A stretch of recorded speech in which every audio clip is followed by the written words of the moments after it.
Yeah. I love my HBCU. And boy, I love it, love it. I love it, love it. I love my HBCU. And man, I hope my team they won one. Yeah. I hope my team they won one. Yeah. Man. I hope my team they won one. I hope my team they won one. Yeah. I tune into the HBCU Sports Lab to see if my team won or lost. If they lost, I'm quiet as a mouse. But if they won, keep tab. I'ma do the dab, yeah. Dr. Cavil, he know what he be talking about. Mike and Charles, they know what they be talking about. They compress the analytic data with the hip hop. If you know them like I know them, they gon' tell you if your team, if they won or lost, and who the ball. So listen to Professor, yes sir, and pay attention, cause he gon' teach a lesson. This is Dr. Mills inside the HBCU Sports Lab. Welcome to episode 605 of Inside the HBCU Sports Lab radio show and podcast, the show that's covering the sporting HBCU diaspora, all things HBCU sports. For institutions large and small, from the NAIA to the NCAA, we share insights and information on the HBCU sports culture, HBCU athletic aesthetics to facilitate the story of HBCU athletic programs and the business of HBCU sports. I'm your host, Dr. Cavil, along with my co-hosts, Mike Washington and Charles Bishop. Both are still out on assignment, getting extended Christmas time, but I have those that tend to work overtime. I have none other than A.D. Drew and Wilton Jackson. Second is in the house. With that being said, we're filming from our home studios, KCWH 1230 AM studios with the Texas Radio Hall of Famer, multi-Hall of Famer Ralph Cooper in a beautiful home at Texas Southern University from Houston, Texas. We have an exciting show today, I do believe, the day after Christmas, as we bring in some of the hardest workers in the business. What's going on, Wilton? How's it going, AD? It's going pretty good. Like I said, day after the holiday. Glad to be here. Like I said, didn't eat too much, didn't drink too much or nothing like that. So it's been a good holiday. You did very well. You passed the first test. You didn't eat too much. Now let me ask you the second test. Did you spend all your money? I didn't spend all my money. I still got some saved up. You know, Santa, he was good to me. He was good to my family. So, you know, I still got some saved up too. He allowed me to save some too. No, that's nice. You passed the second test. You're doing well, man. You're about to ace out of this course. What about you? I ate enough. I won't say too much. Won't say too little. I ate enough. I cooked enough. How you definitely cooked enough. Still got some food down there. You know, it's always that. Okay, how many days after Christmas or Thanksgiving or whatever holiday are we gonna eat this food? Mm-hmm. And you know, the further you get away from it, you start getting into the creative recipes. You know, turkey always turns into turkey salad. You know, you eat ham for breakfast, ham for lunch, ham sandwiches, ham for dinner, ham on salad. I mean, you know, you take the beef, you mix it up, you make it into beef tips and everything like that. But the second part that you asked Wilton, the Lord knew what he was doing. The Lord did not bless me with an extra check before Christmas. But when I go to the mailbox today, he blessed me with a check that I had been waiting on. So because he did it afterwards, I probably got more money in my pocket than I would have if I would have got that check a day or two before Christmas. That's all I'm gonna say. Man. I like it. For those that celebrate Kwanzaa, happy Kwanzaa. Day one emoji, unity. Yep. So we'll see if we can put that to practice in HBCU sports culture, or maybe we'll just make sure we do it on the show. With that being said, happy holidays again to everybody. I hope seriously everybody's safe and enjoying it as you made it through Christmas. Now we get ready to celebrate the new year, and as we said, we take these 7 days as we celebrate Kwanzaa with the 7 principles, starting with day one today, Umoja, unity. My son and I got a chance to light the candles. So I really appreciate it because he certainly asked the question, you know, ready for the day. We have our little dialogue about it. And he's fired up and gets ready after doing the traditional Christmas things. Now he gets the chance to focus on other things that are just as important beside making sure that he got the gifts He enjoyed it though. He got his gifts. Got him a pair of those Adidas shoes with some socks, purple, gold, red. But he put on the purple one and the gold one, so he's stylish and had his shoes on. He's ready to go. So he was certainly excited about that. Among the other things, I had to make sure he gets his Legos too. I like to activate the mind. So all is good. My wife is happy in terms of her gift. So yeah, it's a beautiful thing. You know, Dr. Cavil, you mentioned the Legos. My stepmother believed in Legos until way past the age you should have been playing with Legos. But you know, but do you know something? You're never too old for Legos. I still have a set. Quiet though.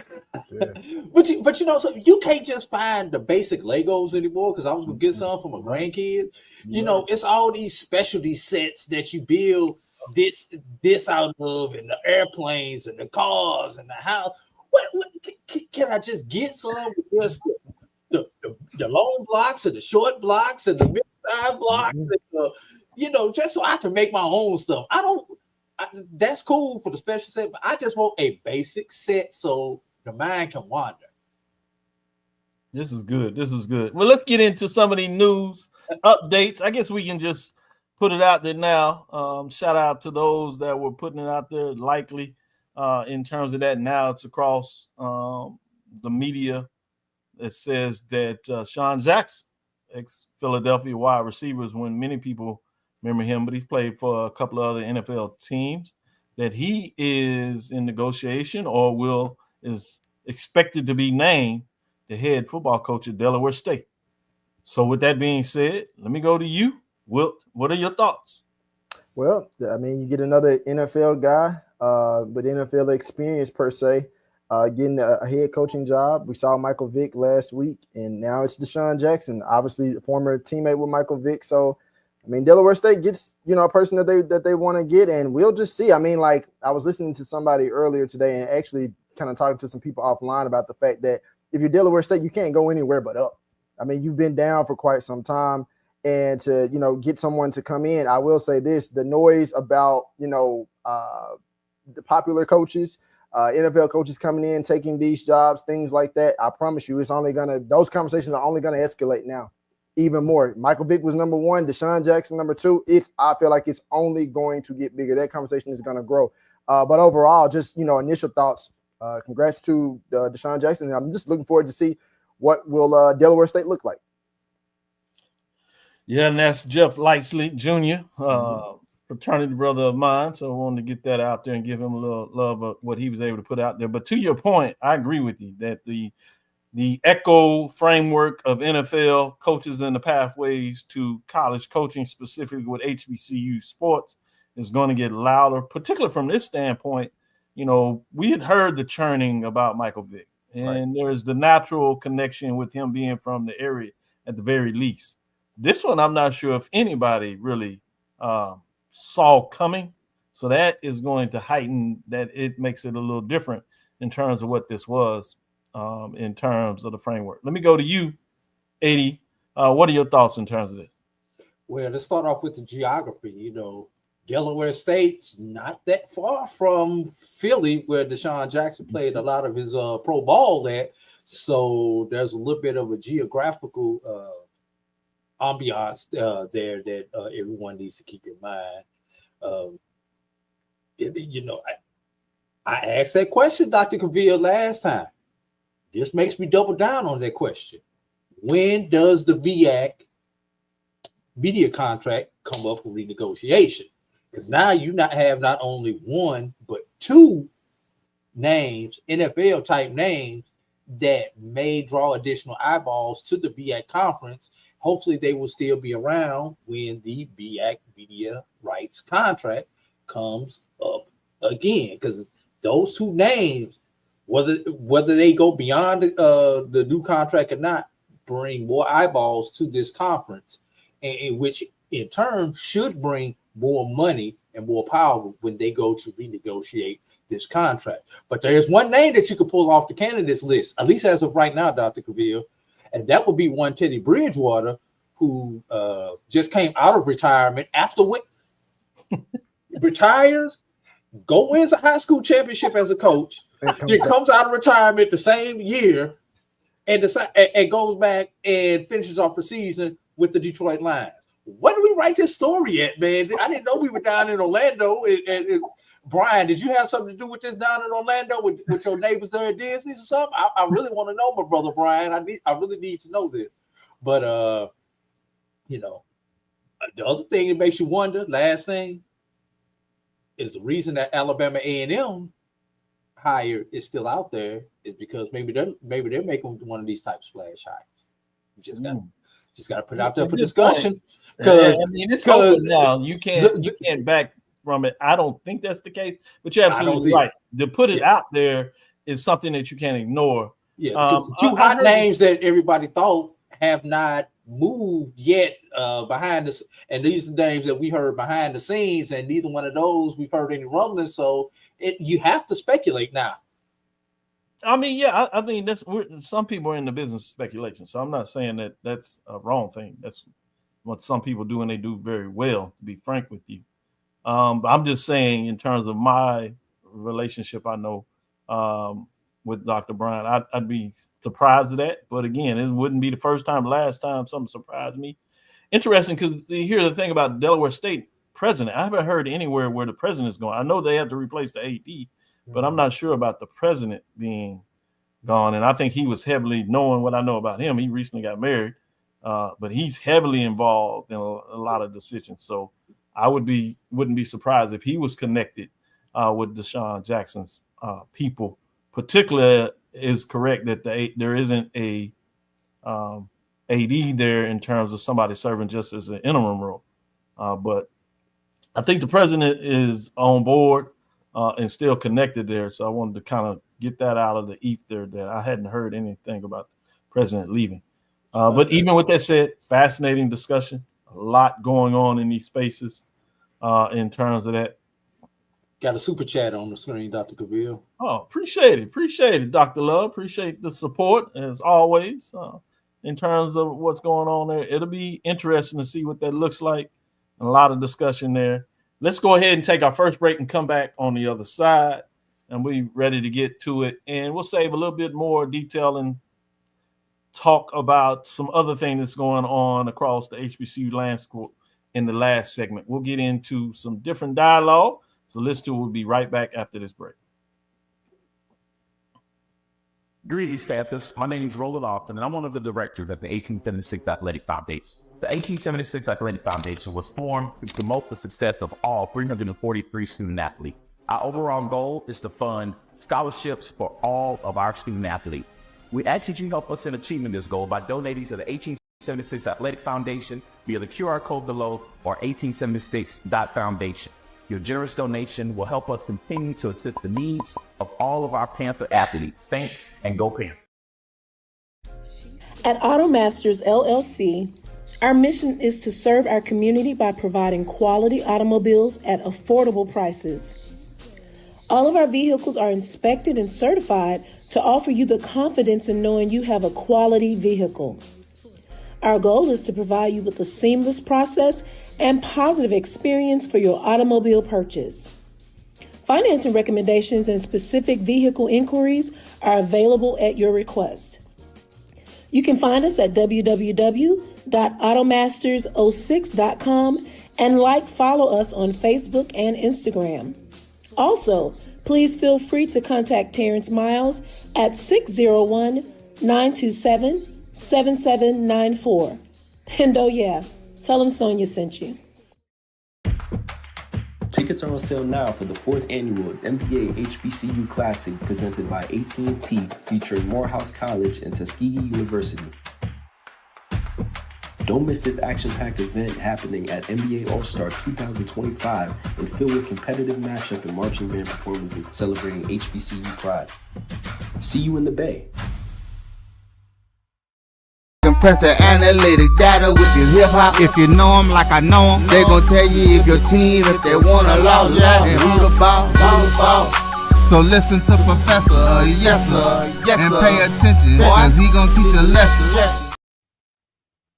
This is Dr. Cavil with Inside the HBCU Sports Lab as we continue to get into the dialogue there. let's move forward and get some additional discussion in terms of what's taking place here. Let's go ahead and introduce our next guest, none other than the new coach at Prairie A&M University, Tremaine Jackson. He is not foreign to Texas, certainly to the SWAC as well. Let me just say, Coach, how's it going? Man, Doc, I'm a one-man band right now until my staff get hired. So we got a little bit of everything going on, but I'm more than excited to be here. I'm more than excited to be a part of Prairie A&M. Well, for those, we had a chance to talk to you a little bit about you going through the playoffs. So congratulations on your run there, making it to the championship game. Obviously, it didn't quite work out like you wanted to, and your players and coaches and all associated with about us, the state. But you got to the championship game, great run. We got a chance to talk to you with your matchup against one of the HBCUs played on the way there. But with that being said, how did the culmination of the season, how you had a chance to even focus on how that went? No, not really. It all week we were getting ready for the national championship, which, that team deserved everything, that all of our attention and, to try to go win that football game. Obviously it didn't work out. But right after the game, I told the team that I had coached my last game at Valdosta State. And then about 10 minutes later, it came out that I was coming to Prairie View. And so when it happens like that, it's just there's not a lot of time for reflection to really think about the season. We played 14 games at Valdosta State, and those guys, man, we went through a hurricane together. It was a long season. But in spite of, we were just super excited about getting the opportunity to attack this challenge at Prairie View A&M. It's one for me that my family coming back home to Houston. My daughter goes to the University of Houston, and just being able to come to a place that I think is not just one of the top historical Black colleges and universities in the country, but I think it's a premier FCS job. And so when you couple getting done with a long season and then having an exciting opportunity right in front of you, you don't have much time to sit back and reflect. We've been moving forward and going forward ever since. Well, I wanted to get that out of the way and give you a chance to kind of talk about where you were and how that went, but it sounded like I'm not sure you even had a chance to figure that out quite yet.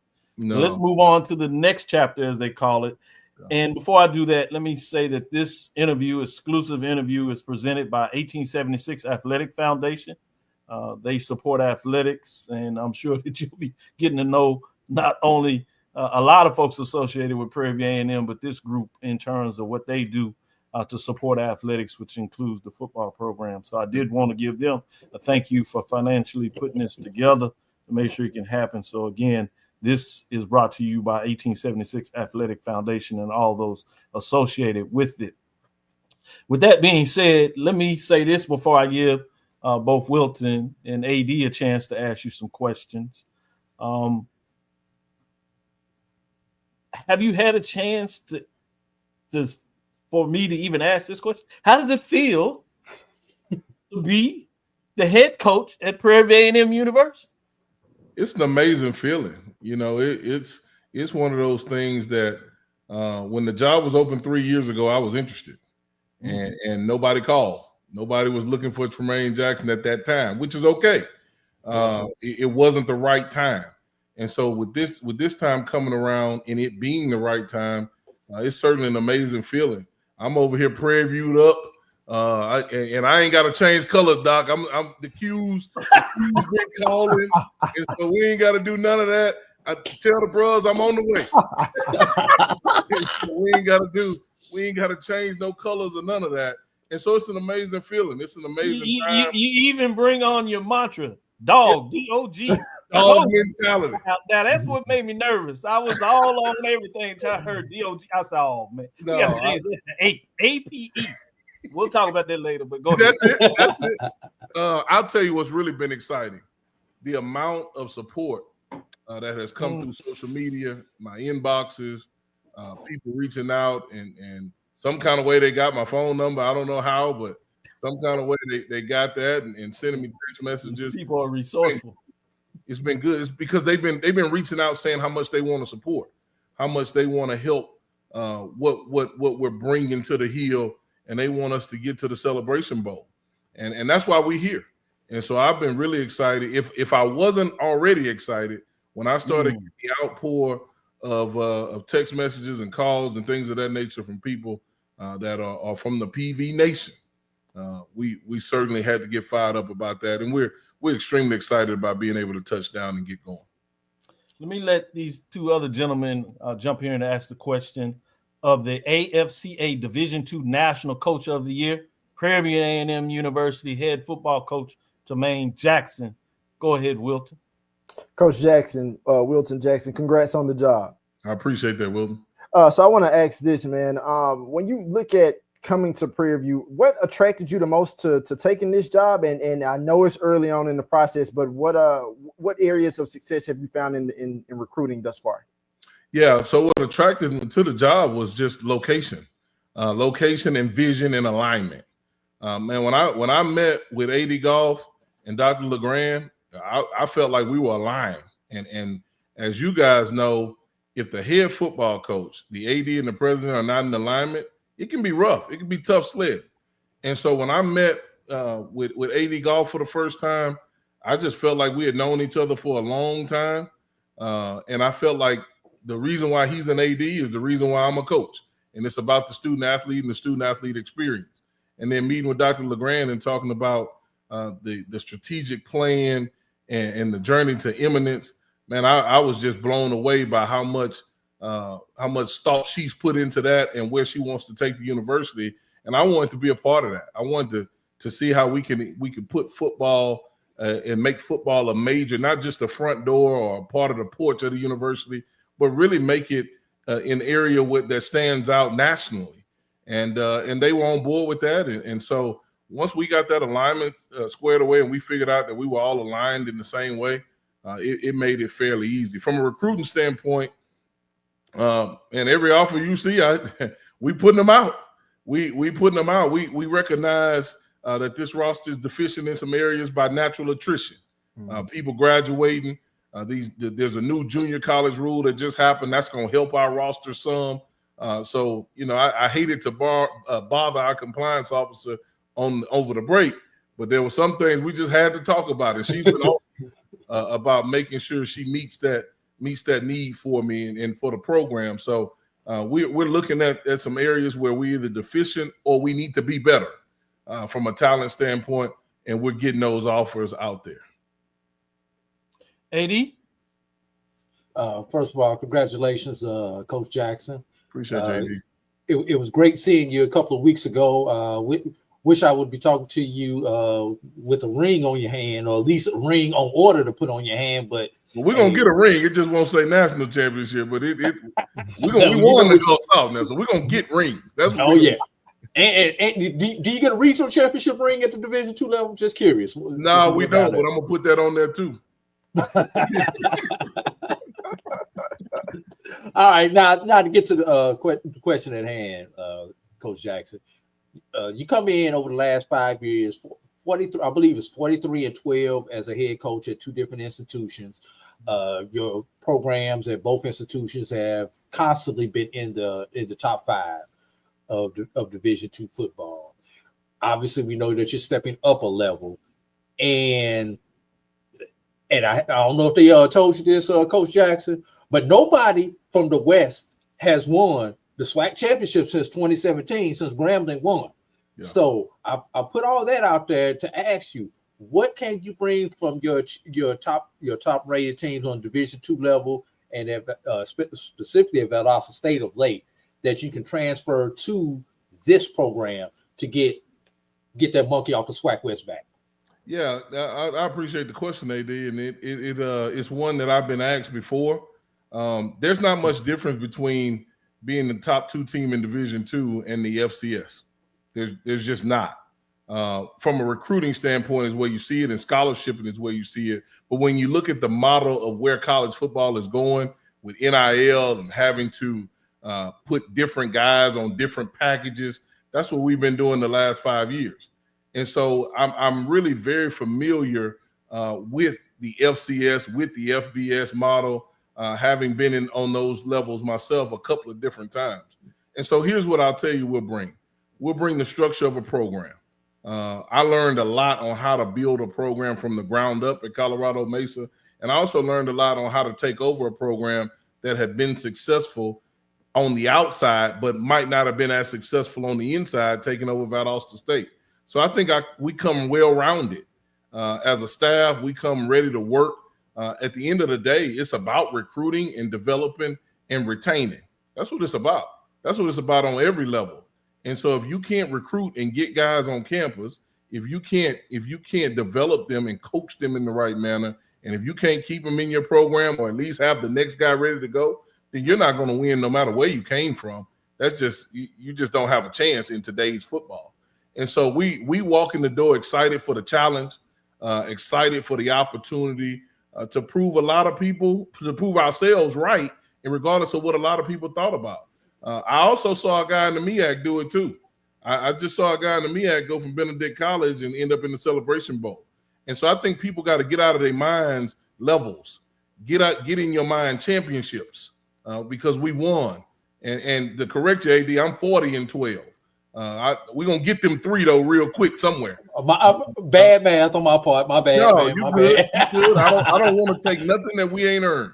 I got you. But we're going to certainly get an opportunity to walk in the door being a good football coach. And we're going to have good football coaches, and we're going to have a well-run program on the field and off the field. We're going to go to school at Prairie A&M University. We're going to get degrees, and then we're going to win championships. And so we understand how to do that. I think we understand how to do that better than most, and we're excited to attack that.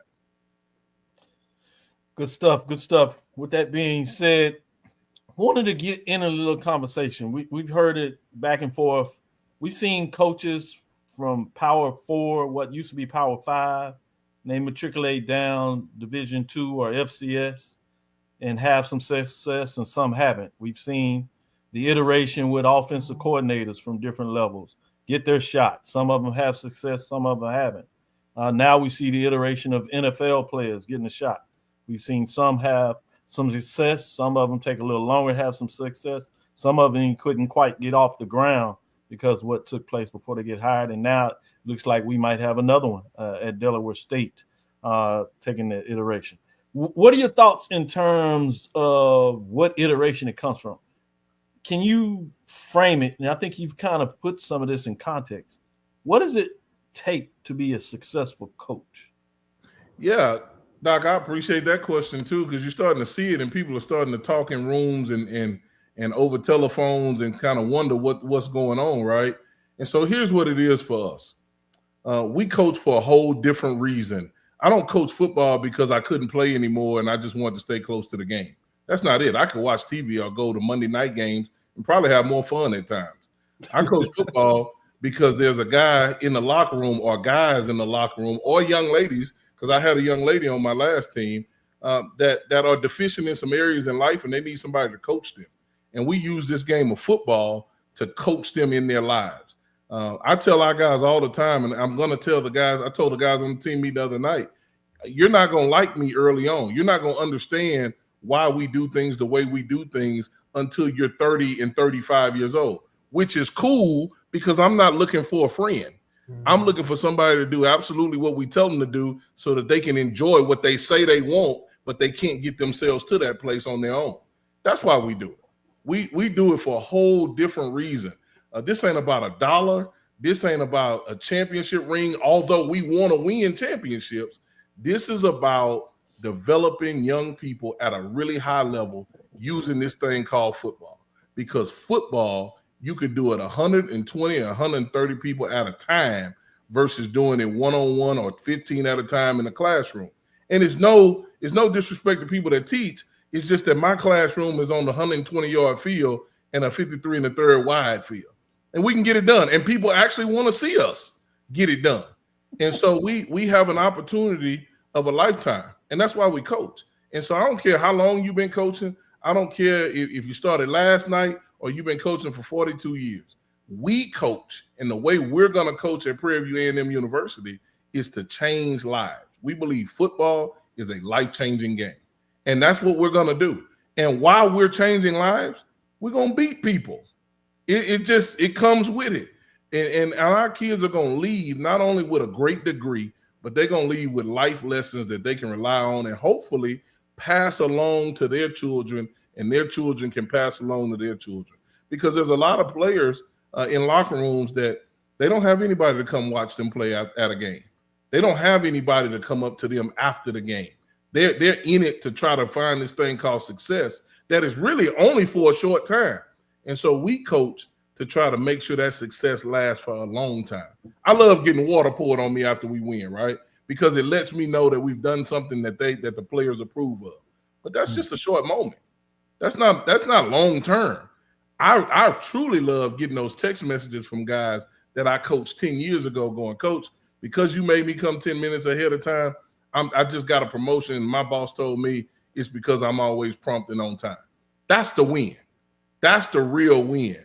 And so when you get an opportunity to do what it is that we do, man, we try not to look at what anybody else is doing, but only what we're trying to provide and what we're bringing to the hill, what we're coming off that hill with when we have to travel is a team that knows how to win on and off the field and a group of young people that's going to be successful even when their eligibility is up.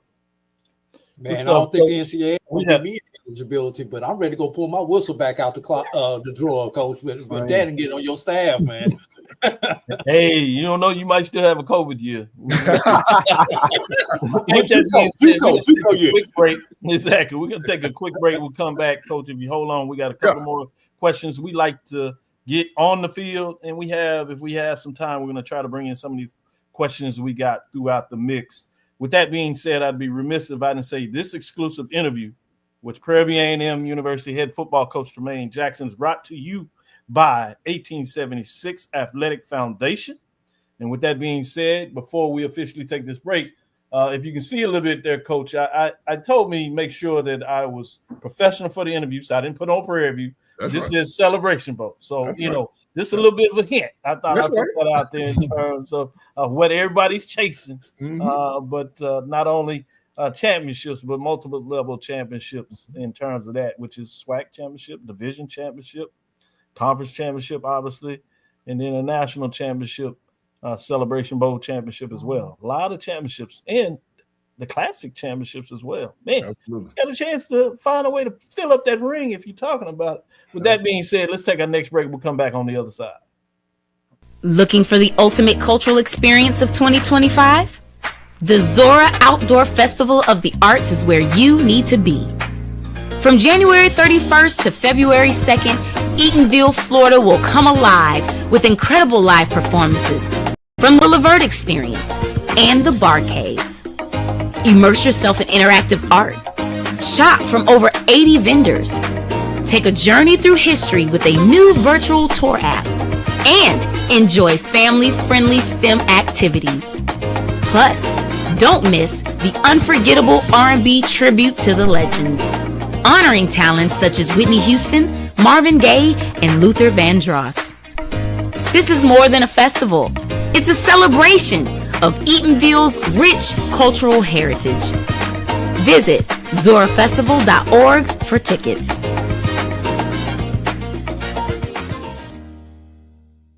Hey y'all, it's your girl Sonia from She Say Sports.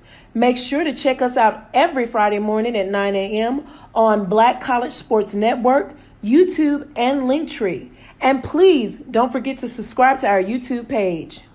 Morehouse College and Tuskegee University men's basketball teams were selected to compete in the 2025 NBA HBCU Classic presented by AT&T. The fourth annual NBA HBCU Classic will be played in the Bay Area as part of NBA All-Star 2025 and will once again celebrate the rich traditions, on-court athleticism, and commitment to excellence of the HBCU community. For tickets, visit nba.com/all-star. Greetings, Panthers. My name is Roland Austin, and I'm one of the directors at the 1876 Athletic Foundation. The 1876 Athletic Foundation was formed to promote the success of all 343 student athletes. Our overall goal is to fund scholarships for all of our student athletes. We ask that you help us in achieving this goal by donating to the 1876 Athletic Foundation via the QR code below or 1876.foundation. Your generous donation will help us continue to assist the needs of all of our Panther athletes. Thanks, and go Panthers. Compress the analytic data with your hip hop. If you know them like I know them, they gon' tell you if your team, if they wanna lose, and who the ball. So listen to Professor, yes sir, and pay attention, cause he gon' teach a lesson. We're here with Tremaine Jackson, the new football coach at Prairie A&M University. As we have an exclusive interview, wanted to continue with that. Wanted to kind of take it off your overall philosophy, what took place to get you here, but talk about what does it look like when you're when people look at what you do offensively and defensively, and maybe in a little bit of special teams. But what is your philosophy in terms of offense and defense that you bring to the table? And does that change based on your assessment of the talent you have? Yeah, I think we'd be crazy if we didn't assess what was in the house already to see what they were good at and what we can be good at as we go through our spring ball. But we want to have an exciting offense. We've been known as air raid the last few years, and we're going to keep that terminology, that air raid presence as we walk into the SWAC conference. From an offensive standpoint, but we're going to run the football. You cannot win in late November and December if you cannot run the football. You also can't win if you run into major weather somewhere and you've been throwing it around and then all of a sudden can't get the ball up because of the weather. And so you got to be able to run the football, and it's got to be physical. We tell our kids to choose violence. This will be violent when you play us. And so somebody's going to use that as a clip before the week before they play us. So let me say it again. Choose violence is what we're talking about on the field. Choosing violence. And so we got to be more violent than everybody that we play. And the way you express how violent you are is by running the football, even in some down and distance situations when people think you shouldn't. And so we got to be that. We got to be able to dictate on offense. Defensively, we got to be able to do the same thing. If you look at us defensively, it had at Valdosta State, it took us a while to get going because we didn't have the right personnel. We're really multiple on defense. We can be odd, we can be even, we can be whatever it is that we need to be to put the right game plan on the field. But we're going to make sure that we get TFLs, we cause disruptions, we make the quarterback move and uncomfortable, getting sacks, taking the football away. We got to make sure we do all those things. We call it a havoc rating, where we got to make sure we're very disruptive. And then from a special team standpoint, it's our job to keep you on your heels and make you defend everything in the kicking game, and for us to make sure we're sound in the return game, and that we're at attention per se, to make sure you don't fake anything on us, because that's what people get beat. And so we want to be a well-rounded football program when it comes to the schematics of what we do, and I think it'll be an exciting brand in all three phases of the game. Good stuff. Good stuff. With that being said, let me go back to you, AD Drew, and let you ask a follow-up question. All right, Coach Jackson, the hire has kind of gotten lost over the last couple of days with a couple of celebrity hires and a confirmed but unconfirmed hire, both in the other FCS conference, that being the Mid-Eastern Athletic Conference. Now, Coach, you came up, for lack of a better word, the old school way. Yeah. You spent time as a GA. You was position coach, coordinator, to head coach, and then we've got other people who pretty much jumped to the head of the line and have had the opportunity to become a head coach. Your comments, please. Yeah, I got a lot of respect for the seat, no matter how you got there. It's important. Somebody made a decision and thought you were well off to put you in the seat. And so because I've sat in the seat now for 5 years, I got a lot of respect for the seat. And I wish anybody in the seat the very best, except for when they play us. I will tell you that it's not as easy as people think. There's a lot that goes into it. It ain't about sponsorships. At some point, you got to go coach somebody. And so as long as people understand that, which I think the guys that have been hired are going to do an excellent job. And if they ever play the Prairie View Panthers, I don't think they're going to do an excellent job, but every other time they should have a really good day. And so it's one of those things where I got so much respect for the seat until when decisions are made and people are placed in the seat. I got such a high respect for it until any head coach that or anybody that's been a head coach, it's just such a different deal until I'm in full support of them. I will say I appreciate the way I came into the profession. I appreciate the guys that do go get it on what we call the other side of that mountain, where it's snowy and rainy and rocky, and you might not have the right equipment to get up, but you still find a way to get up on the other side of that mountain. Because that way for me, I think has gotten me prepared to not start off my head coaching career in a bad way. You know, you got some guys that started their head coaching career and they hadn't won very much. I've been fortunate enough to put together great players and have great staff to help us get a head start and win 40 of the 52 games we played. I think that has a lot to do with how I came in the profession. And I've been able to find a way to merge those things that I've learned over 14, 15 years before I got a head coaching job to help when I got in that seat. And so I get excited about it. But the way I came in, I'll tell people it's hard. It's hard. I walked in this thing with my first job. I didn't get any money. It was room and board at A&M Kingsville. And everybody thought I was crazy for doing that. When I got a job at Trinity Valley, like I made $9,000 a year. I thought it was it. When I came to Texas Southern, I was under 25, but I thought I hit the jackpot at 24,000. And so I was excited about that. And you look at that stuff now and you go, man, ain't nobody doing that no more. But I just wanted the opportunity to coach. And the good Lord blessed me with the opportunity to coach, man, and be in the position that we in right now. And I'm really, truly grateful for it. And you've probably seen, man, we win games and I pray. We win games and I'm grateful. I hug players. I cry because I understand where I came from. And I understand that a lot of guys I came in with aren't coaching anymore because of the grind and what we had to go through to get here. And so I'm just grateful for the way I came in, grateful for the coaches and mentors that I've been around. Good information. Go ahead, Wilton. Coach Jackson, you kind of just hinted on some things I was going to ask about. I know you said that there, no levels in your mind. There are no levels between like FCS, Division II, things of that nature. But when you look at where, say, the SWAC and the MEAC are now amongst HBCU football, and you coming into this role at Prairie, what are some of the changes that you've seen now versus when you were an assistant per se, maybe for example with Texas Southern?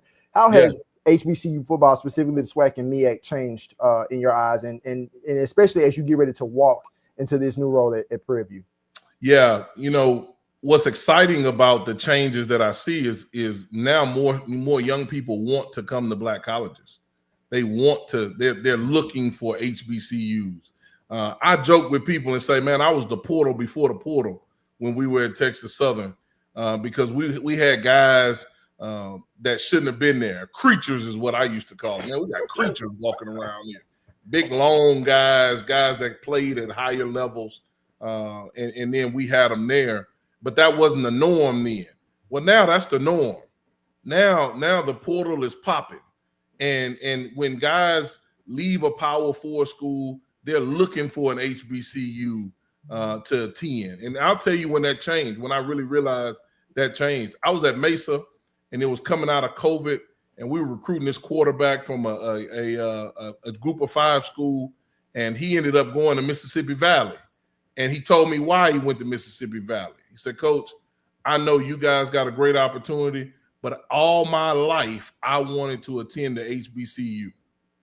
And, man, I told him, and Coach Dancy was there at the time, I said, man, listen, I would go. If I'm you, I'd go too, because I've had that experience as a young person. I went where I went. I ain't saying their name no more, Doc. I went where I went. There you go. And having that experience where I went, I understood what he was talking about. And so now I think the biggest change is more young people, more football players are looking for an HBCU.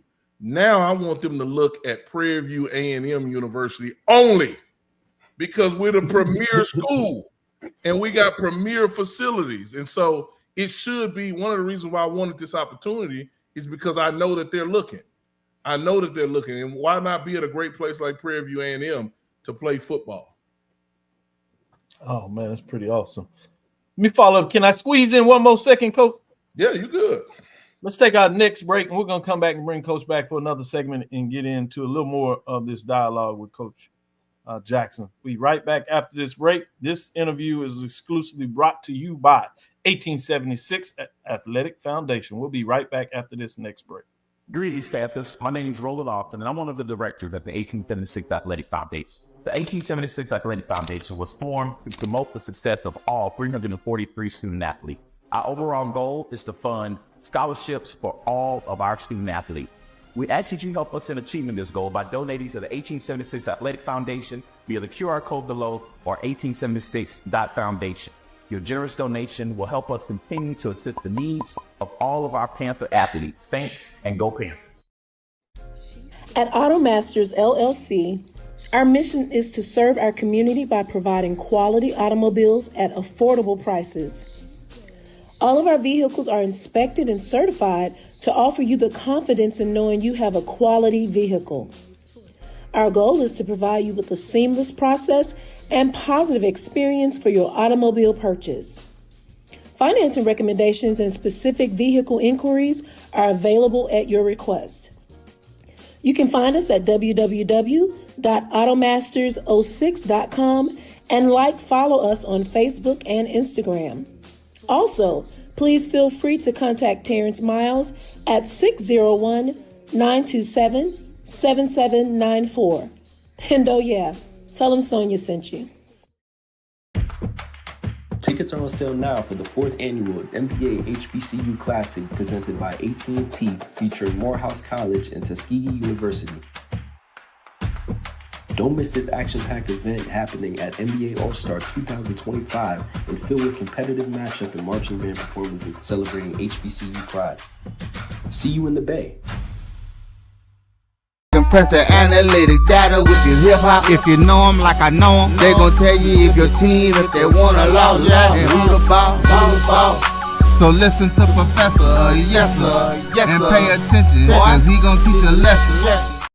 This is Dr. Bill with Inside the HBCU Sports Lab with Mike Washington and Charles Bishop. Both Mike Washington and Charles Bishop are out on assignment.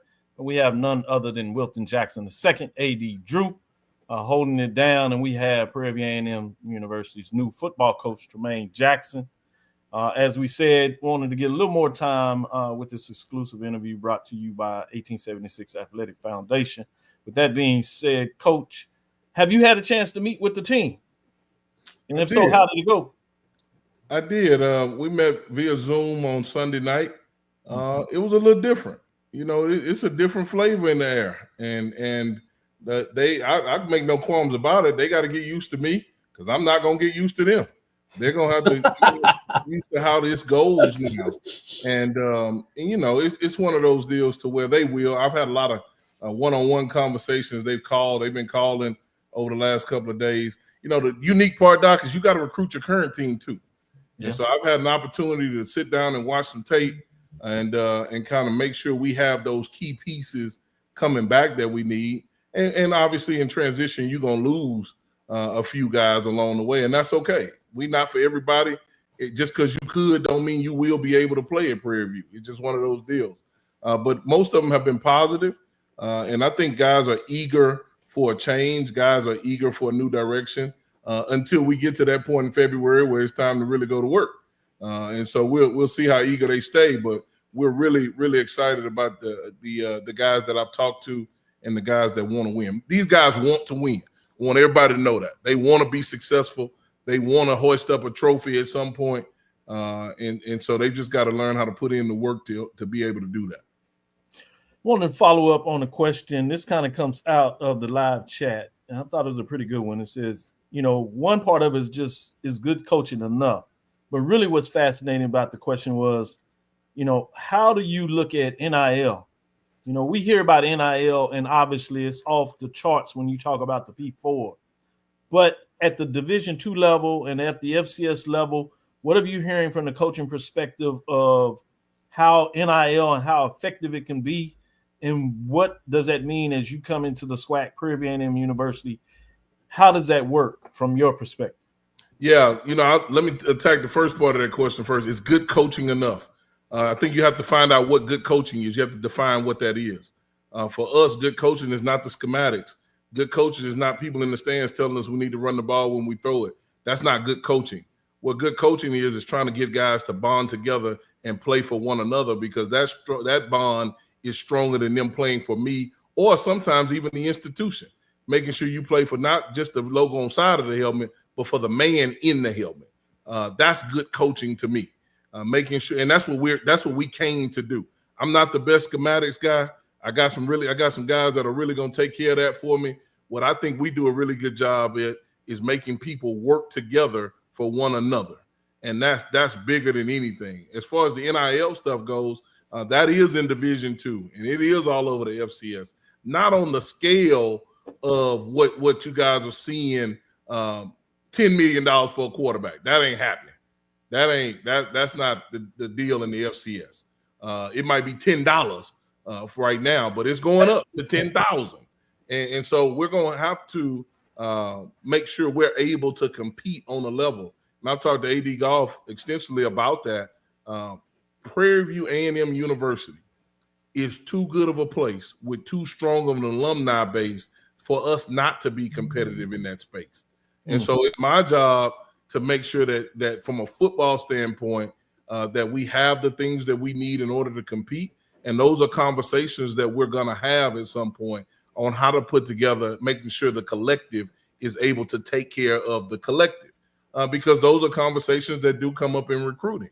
And so if those conversations don't come up in recruiting, we might not be recruiting the right people. And so that's just where it is right now. And we've had those conversations as earlier today.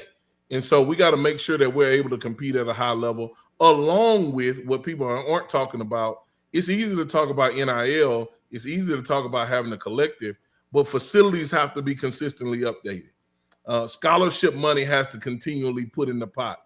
We're going to end up, this house settlement is going to make people choose whether they're going up to 105 or whether they're staying at 63. Well, where do you get the money from the 105 to get to 105? And I'm talking about 105 scholarships. And so how things used to be aren't how they are anymore. A full scholarship is a part of the deal. It used to be, I can get you some books and this, that, and the other, and we package you all up. That's not the deal anymore. A full scholarship is the deal. That's like knowing your car gonna work when you go outside in the morning. I got a full scholarship. Now let's talk about this other stuff. And so in order for us to get real competitive, stay competitive, and be competitive for a long time, there's some conversations that we're going to have with alumni and friends and boosters and donors in order to do that. But I'm confident that because of our tradition of our school, because of what was started in 1876, we're going to be able to do that, and we're going to be able to do that better than anybody that we play against. With that being said, sounds like there's a Prairie A&M collective project going on this Saturday. So you got that team working on that. And so it sounds like perfect timing in terms of Prairie View coming into space and understanding the value and people wanting to get that done. A couple of other questions in the group that I wanted to get to. Some people asked about your staff. Can you tell us anybody that's coming over from Valdosta State, or what is your staff starting to look like? Yeah, I can't give names because those guys aren't hired yet, but there will be some guys that come over with us from Valdosta State. Obviously, when you got one of the top offenses in the country, one of the top defenses in the country, and there's more schools in Division II than the FCS, I think those guys earn the right to continue to coach at a high level, and a lot of those guys have coached at high levels already. And so there will be, I can't wait to announce them, that those guys are really what makes us go. I get to sit on podcasts and talk about the vision and where we're going while they sitting behind the scenes scheming and putting our kids in the best position on and off the field. But there will be new faces as well. There'll be new faces that meet certain criteria, knowing the state of Texas from a recruiting standpoint, having played or coached in the SWAC, understanding what the SWAC conference is about, but also understanding what the overall FCS is about. The one thing I'm not going to bend on is we strive to be not only just the best in our conference, but we strive to be one of the best in the country. And people have to understand my background. I'm leading the number 2 team in the country, and we were number 1 for 8 weeks of the year. We can do that at Prairie View in the AFCA poll, in the FCS. We can get that done. And so we're striving to be the best that there is, not just be the best that you see. And so we want to make sure that we get the right people to get our players in the right places and to get the right players on campus for us to achieve those goals. So I think our staff will be, I know our staff will be very experienced. They'll be very passionate about our brand of football, and they'll be ready to meet the challenges as they come week to week. You laid out your goals. You talked about players and building characters, and you talked about players that you wanted to get in, particularly maintaining a connection with the state of Texas, with coaches and things of that nature. There's another question in here that talk about the character of players. And you talk about how do you measure when you're recruiting these players, whether they're from the transfer portal, JUCO, high school ranks, the connection with coaches that you're bringing in. Can you talk a little bit about the character of the players based on this question here in the live chat? Yeah, well, when you go to press conferences, Doc, you hear people say, I'm going to bring men of high character. Well, that's not going to always be the case for us. And here's what I mean by that. We're going to bring in people that have the potential to have high character in spite of they might have made a mistake, because we do believe in giving. These are kids. And so we're not going to hold kids. There's certain things that can't go, certain things that a guy might have made a mistake on, we can't bring you. But there's certain things that we can give people another opportunity. And that's what our schools are about. We're about opportunities. So we're going to create opportunities so that we can create better people down the line. So there are going to be a couple of second chance kids. That's okay. That's okay. We feel like we're equipped to deal with that. But most of all, we're going to deal with kids that want to win on and off the field. If you just coming to Prairie View A&M, or you think you coming to Prairie View A&M to play football, you are sadly mistaken. It's not going to happen. You come to Prairie View A&M to play football, to do community service, and to get a degree like none other. That's why you come. And so when you sign on that dotted line, we'll make very clear that that's what you're signing up for. And this will be the toughest thing that you ever did. And we'll make sure that they understand that. But when they come out on the other side, they're going to like the productive people that we put out. No doubt about it. One last one I'm going to get from the chat. Good one, I thought, also was, who are some of the folks that you look up to or mentored you in terms of the coaching ranks? Who are some folks that have built into you to who you are today, along with, I'm sure, your family? Yeah, there's so many. So somebody gonna get mad at me because I'm gonna forget somebody. So I'm sorry right now. My grandmother comes to mind though first, because my grandmother and my mom are the reason why I even play football. And some of the lessons my grandma would tell me before I got out the car to go to practice, I still talk to guys about right now. I'll give you an example. I was in the 5th grade going to Little League practice, and I didn't want to go. I didn't want to get out the car. And I didn't think I was going to have a good day that day. Little League, you practice Tuesday, Wednesday, Thursday, play on Saturday, right? My grandma was like, if you don't see it before you see it, you'll never see it. And I didn't understand really what she was talking about.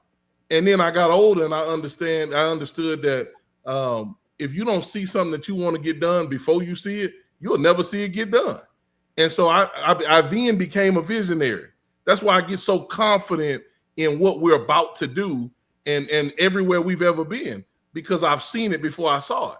And so my grandmother was probably one of the most inspirational people in my life. I had a high school coach named Van Malone, who's at K-State right now. Man, this dude took me in and really helped raise me and filled in that void of being fathers. Ernest Carswell is over at Wheatley High School in Houston. He was my middle school coach. Man, I was in that dude's wedding. He's the reason why I wanted to be a Q. He was the first Q I ever met. And he was having so much fun, and he had this deal on his arm. I said, man, I got to do it. I don't even know what that is, but I got to do that. and so I ain't, people talk about the brotherhood. I like it. When people say, hey, why you join Omega? Man, I had a coach that was having a great time. And he had this brand on his arm, and I wanted to do that. And then I learned about the brotherhood and things of that nature. But he's one. Kevin Ramsey. Kevin Ramsey was the interim head coach at Texas Southern, but he was a defensive coordinator when I was there. And Kevin Ramsey challenged me. If people know, if you know Kevin Ramsey, he's very confrontational, and he's East St. Louis finest, right? Like he one of them ones that he'll challenge you. And I was just a D-line coach enamored by pass rush. And so when we were going to watch the coverage stuff, I'd get up and go watch. All right, I see y'all. I'm going to watch pass rush. He was like, man, you say you want to be a coordinator, but you don't never watch the whole thing. Sit down. All right, I'm going to sit down and start watching. And then when he became the interim head coach, he made me a defensive coordinator. And I never looked back from that. I've always had opportunities because of what we've been able to do defensively. Wasn't for Kevin Ramsey, I wouldn't get that opportunity. And then just a multitude of coaches, man. But those are some that stand out in my mind right now. Good stuff, good stuff. We'll leave it there, but I wanted to make sure I acknowledge some of these folks that are on here, PV versus everybody. It's certainly someone you need to be connected with. KJ Black is on here over there with the Atlanta Falcons, prominent PVM alum. G-Boom Holly. You got folks talking about the 1876 Alliance, which is the collective that is coming together in regards to that. Obviously, this is brought to you by 1876 Athletic Foundation that is supporting all athletics, which includes football. So there's a lot of folks, and even the folks surrounding HBCU sports, Jackson State folks on here, excited about seeing what's the next chapter. Obviously, just as much as you said about beating them, they want to make sure when they get the chance they beat you. So it should be funny. Edwin Moore. So folks outside of the SWAC and the MEAC are on here in terms of wanting to see what this means for Prairie View, and a lot of folks wishing you well. HBCU legends are on here. EA is on here. Russell Haynes. A lot of folks. Ed, in terms of those going back and forth. Gerard. A lot of them are excited. Sonic Boom. These are folks that general watch us, and there's some that are added to this in terms of what you bring today. When some of these folks are folks that acknowledge you from the past, you talking about head coaches, they on here checking you out and seeing and excited for you. So just wanted to say with a lot of support that what you got to the table, you talked about with that. Will Joyner is another one. It's a big Panther Club backer that supports that. Obviously, the Panther backers, another significant group that I've been connected with, they're on here. So quietly, I'm not sure that people really understand, as you alluded to, what Prairie View has in store in regards to what it looks like. And some people don't understand what it means to wake a sleeping giant. We'll see if you're able to do that. And from what I've seen, you certainly have made a great start with that. So I just want to say thank you. We'll give you the last floor to thank anybody that you want to thank in terms of giving us the opportunity to have this first interview with you representing Prairie View A&M University as the head football coach. No, Doc, I'm just appreciative to be here. I do have a quick story, Doc. Man, I had a track coach named Elton Conger. Oh, Coach yeah. Conger is one of the great Prairie View legends, right? Yeah. And so, when I was coming out of high school, Coach Conger was like, man, you need to go to Prairie View and play center. Well, at the time, the program wasn't where it needed to be. I said, Coach Conger, I just can't. I can't do that. But, man, that dude had us running in the 9th grade, singing Who You Rooting For. Like, around, on a 200. Who you rooting for? Give it to me again. And I knew right then at some point this time was coming, man. And here's what I will tell you. I'm really overly excited about this opportunity at Prairie View A&M simply because I really believe it's our time. And there's nothing more powerful than an idea whose time has come. And I think it's our time, and we're here. And we're going to do whatever it takes to make sure that we achieve the goals that we have and that people think we should have because they're right. But I'll tell you, man, on this journey to eminence with our president, Dr. LeGrand, and our AD Golf, man, eminence is superiority. And so we make no qualms about being the premier FCS program in the state of Texas. We make no qualms about chasing not West championships, but SWAC championships and Celebration Bowls. And I'm not gonna say we coming. We're here. We're here, and we're here to be successful on and off the field. And if you on the hill, come by and see us. Come by and see us because we want to see you. Y'all got my number anyway. Text me and just tell me how excited you are. But I am, Doc. I am going to be brutally honest about what it takes to compete today and how much support that it takes, that I know the collective has gotten started. I look forward to being able to meet with those people and being able to add some value to it. But if what I was told about our alumni base, it wasn't correct. We are more powerful. We are more enthusiastic than what they told me. And I look forward to meeting everybody face to face. And August 30th, we're going to come off that hill now. August 30th now, we coming off that. It's my birthday too. We coming off that hill. And when we come off that hill, it's going to be dangerous now. Choose violence. Only you don't say that here, Coach. You can only say that in the football context. Coach Ferrasi Norman. So you got a lot of folks. Leslie. So you got the women involved on here. Joyce. So you got both sides and a lot of power brokers getting it done. So I wanted to share some of those, and I apologize. I know I couldn't get to everybody, but certainly want to say appreciate your time. Want to appreciate 1876 Athletic Foundation for making this possible in regards to providing this additional time allotment to do this interview with you. So again, Godspeed. Appreciate you taking out the time and getting it done. You got people talking about mic drop. You got a lot of folks that are in it. Corey Barrett. A lot of folks just getting in here and giving a lot of much love. You even got A&T Roy. So, you know, to cue a body out to all them, they going to. We can do that here and people know what it is. Too much, man. That's too much, man. I told you. All that dog, DOG. We need an A, APE. That's what we bring to the table. I'm just saying. The colors mascot. Go ahead. It's gonna be fun. It's gonna be fun. With that being said, with all seriousness, congratulations. Opportunity that you built. I've seen you starting, as you said, at a very level that a lot of folks have to climb up. And I've seen part of that climb, and you've done it certainly the right way. So it's be interesting to see that you continue to get the work done. With that being said, we're gonna take our last break, let you go. We'll come back just with the short one, bring it to a close. But thank you, Coach Tremaine Jackson, head football coach at Prairie A&M University. Go Panther. First. Yep. He gets it started. With that, we'll be right back after this break. This is the Dean of the College of HBCU Sports, Kenyatta Cavil of Dr. Cavil's Inside the HBCU Sports Lab with Mike Washington and Charles Bishop. Come mix it up in the lab where the course lecture is in session every Tuesday from 6 o'clock p.m. Central Standard Time on Facebook Live, YouTube Spreaker, or the BCSN app, as we discuss all things about the HBCU sports culture, including exploring the week that was in the sporting HBCU diaspora, as well as the upcoming week of HBCU sports. With me, the Dean, the College of HBCU Sports, on Dr. Cavil's Inside the HBCU Sports Lab with Mike Washington and Charles Bishop. Course lecture dismissed.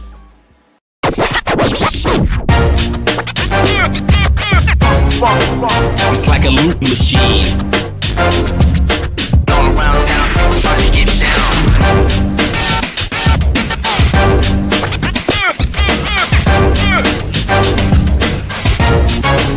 It's like a loop machine.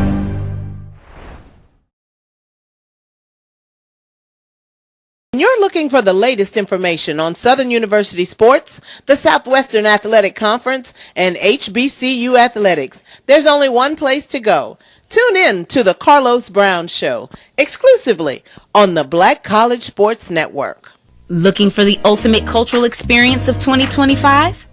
The Zora Outdoor Festival of the Arts is where you need to be. From January 31st to February 2nd, Eatonville, Florida will come alive with incredible live performances from the Levert Experience and the Bar Cave. Immerse yourself in interactive art. Shop from over 80 vendors. Take a journey through history with a new virtual tour app. And enjoy family-friendly STEM activities. Plus, don't miss the unforgettable R&B tribute to the legends, honoring talents such as Whitney Houston, Marvin Gaye, and Luther Vandross. This is more than a festival. It's a celebration of Eatonville's rich cultural heritage. Visit zorafestival.org for tickets. Greetings, Panthers. My name is Roland Austin, and I'm one of the directors at the 1876 Athletic Foundation. The 1876 Athletic Foundation was formed to promote the success of all 343 student athletes. Our overall goal is to fund scholarships for all of our student athletes. We ask that you help us in achieving this goal by donating to the 1876 Athletic Foundation via the QR code below or 1876.foundation. Your generous donation will help us continue to assist the needs of all of our Panther athletes. Thanks, and go Panthers. Compress the analytic data with your hip hop. If you know them like I know them, they gon' tell you if your team, if they wanna lose, and who the ball. So listen to Professor, yes sir, and pay attention, cause he gon' teach a lesson. This is Dr. Cavil inside the HBCU Sports Lab. Before we get ready to close, we're transitioning into some basketball. I'd be remiss that I didn't talk about this Saturday. You have a matchup, North Carolina Central, North Carolina A&T. That would be on CBS Paramount Plus. And then you have the battle with the real HU, I guess, on the hardwood for the men's side. You got Howard at Hampton. That is also this Saturday, CBS Paramount. The first game between Central and A&T, the Aggies and the Eagles, starts off at 1 o'clock local time there. And then you have Howard Hampton at 3 o'clock. Those games are playing on campus, so they're not a neutral site, but it is the HBCU showcase is what they call it. So as we kind of get into that, I want to get your early thoughts. The following week, you start conference play for the MEAC SWAC, both men's and women's. Going to you, Wilton Jackson, what are your thoughts going into the basketball season? It's been rough for a lot of teams in non-conference play, unlike we've seen in the last couple of years, where we've seen some teams come in hot. But with that being said, what are your thoughts in terms of who are some of the lead candidates in terms of men's and women's basketball, respectively, whether it's a SWAC, MEAC, or even the independents for that matter? Well, when you look at, non-conference play, of course, you're playing these games to see how well your team is and more so in preparation for what you're going to see in conference play. So while you put a lot of stock in non-conference play, you also don't put as much stock into it because at the end of the day, before you can even, fathom playing in an NCAA tournament, you have to do well in terms of playing in your own conference. So I look at, obviously on the MEAC side, they're still forever going to be, the North Carolina Centrals of the world. Of course, you're going to have the Howards of the world. I expect them to still be strong on the men's side. On the women's side, like if you haven't watched Norfolk State and Howard, but specifically that Norfolk State team, that's a really, really loaded team. You talk about essentially the starting four, starting five, literally are just truly talented program. On the SWAC side, things will look very different this time around, specifically on the women's side. We know, what a time, Coach Tamika Reed, who's now, of course, at Charlotte, what she did at Jackson State, she's gone. But it's Grambling, on the women's side for the SWAC, Grambling is going to be someone to look out for. Keep an eye on Valley, believe it or not, and what they can do. On the men's side, I think you go back, and I know they played last week. That Grambling team, they were down to Norfolk State in that game and had a fiery comeback. And so, of course, Grambling is going to still be a team to look out for as well. So Grambling, Texas Southern on the men's side, those are a couple of teams that I'm expecting to still have strong outings as conference play gets ready to begin. AD Drew, I want to take it from this. What are you seeing early part of the season at the mid-major level between the SIAC, CIAA? Anything of interest that's kind of jumped off? I've seen Clark Atlanta seems like they're back in the business of playing some good basketball. Miles is usually there. Morehouse obviously continues to push the envelope in terms of getting back to their championship ways. What do you see in terms of the SIAC? And then give us a little heads up in terms of what are you hearing on CIAA? And if there are some good matchups between the CIAA and SIAC that we should look forward in the next week or so. And I'm glad you went there because that's exactly why I was going to take this conversation anyway, because I refuse to look at SWAC and MEAC play until they get some data points. And they have no data points at this point in time, although I do love the concept of the Aggie Eagle Classic and the Battle of the Real HBCUs this Saturday, and that they are actually still playing these games at home, but we're getting the coverage that we deserve. But as far as the start off in the SIAC conference that I'm a part of, Doc, the more things change, the more things stay the same in the SIAC. You look at the top of the SIAC, who do you see on the men's side? Clark Atlanta. Who won the men's basketball tournament last year? Clark Atlanta. Who's sitting right behind Clark Atlanta? That would be Morehouse. Who won the regular season last year? SIAC basketball. That would be Morehouse. Let's go to the West. Who did Clark Atlanta play in the championship game last year? That would be Miles. Who's at the top of the West right now? That would be Miles. And who was the other team that was in contention? I believe they actually won the regular season. That would be Tuskegee. Yep. So the more things, nothing's changed in the SIAC. There is no story in the SIAC except I will say this, down in Edward Waters. Why am I drawing a blank to my guy's name? Came over from Voorhees. The new coach at Cabrillo Huff over at Edward Waters is doing a great job over there at Edward Waters in his first season over there. The surprise of the SIAC probably is Albany State, because Albany State for the last few years has not had a good program. They did not make any changes. Same coach, everything's the same. So that would be the surprise in the SIAC on the men's side. Going to the CIAA, and I'm gonna try to be as brief as possible, Don, because I know we're trying to close this out.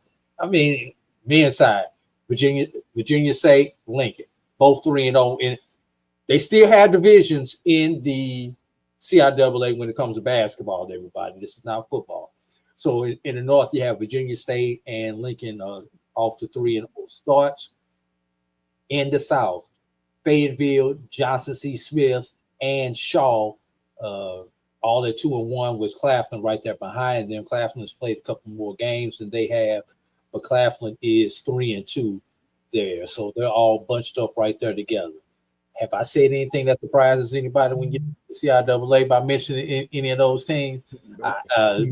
Please cut me off if I do, because I could save my time and talk about something else. Let's quickly switch over to the women, Dr. Cavil, in the SIAC. Our boy Eric Jackson Jr. See, y'all gonna learn to start promoting these coaches from a different level and letting them go up.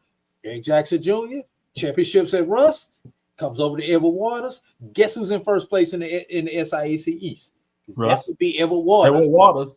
That would be Edward Waters with former Rust coach Eric Jackson Jr. and coach, friend of the program, Coach Otto Green. The surprise would have to be Allen sitting in second place, tied with Clark Atlanta in the East. Edward Waters 73 overall, Allen 73 overall, Clark Atlanta 8-4 overall. In the West, Miles. Let me say that again. Miles. Central State and Spring Hill, the two teams directly behind them, 4-1, 4-2 respectively. That's a little bit of a shocker right there. Kentucky State, who was in the championship game with Miles last year, is above 500 at 3-2, but they're all the way down, tied for fourth place in the West. And quickly switching over to women's basketball in the CIAA. Virginia Union, Bowie State sitting at 4-0 in the North. Shaw, Fayetteville State sitting at 2-1 in the South. Let me go back to the North. Virginia State sitting at 2-1. Virginia State, Virginia Union, always power brokers up there in the CIAA North. Bowie State's has been there before. It's not a big shocker. Not a big shocker with them. Most of your Division II teams, most of them are off until after the new year. There are a trickle of games early next week on like Tuesday of next week, the day before New Year's, but most of your Division II teams and your NAIA teams really don't pick up until after the new year. Next time we'll talk about a little bit more about the NAIA program. So, Dr. Cavil, while I've got the mic, I've got one question that goes back to the interviews that we just did, Dr. Cavil. Sure. I want to know, and the people want to know, have Michael Washington and Dr. J. Kenyatta Cavil withdrawn their names from the fan report? The inquiring minds want to know, Dr. Cavil. You know, Yes, I've officially transferred back to Prairie View, particularly after this interview. I'm all on board. So you see, I've taken off my scarf. I have much love for Jackson State University, and I had a good 2 weeks to celebrate the championship, and I feel what it feels like, and now I'm on board to see what I can do to help bring one to Prairie View A&M University. Or even Texas Southern. I'll take Texas Southern University as well. Either way, as long as it comes back to Texas. Good Lord. Can we get a championship in Texas? Please. I just be happy when somebody in the West get it. I know basketball. If somebody in the West win, Dr. Cavil, I'm just happy if anybody in the West win. I'm with you on that. Can we Y'all break need one? Can we break up that party in the East? That's, the beast in the East, Dr. Cavil. The East. Share some love, man. I know y'all been carrying all the weight for the West and the SWAC. We want to do our part over here in the West. Gotcha, I guess Wilton is gonna be nice. He gonna hold I'm staying out that conversation. He holding on to that trophy strong, man. Like, man, come on, man. Let it go. Be nice. Share some love. With that being said, we're gonna bring it to a club. Thank you for listening inside the HBCU Sports Lab. Make sure you share our podcast with your friends and colleagues. I am Dr. Kenyatta Cavil, the Dean of HBCU Sports, coming from inside the lab in the College of HBCU Sports with Mike Watson, Charles Bishop. And again, we want to thank you for listening to Dr. Cavill's Inside the HBCU Sports Lab with Mike Watson, Charles Bishop every Tuesday and Thursday at 6 o'clock Central Standard Time. Obviously, again, we'll start the Sunday shows back in the fall when we start talking about football again, but we're strictly to our Tuesdays and Thursdays. We do still have our Wednesday independent report, so look for that. They took off this week for Christmas. They'll be back in action as things get moving around next week and moving forward. Follow me, Dr. Kenyatta Cavil. That's DrKenyattacavil on Facebook and Instagram. Inside the HBCU Sports Lab on Facebook and YouTube.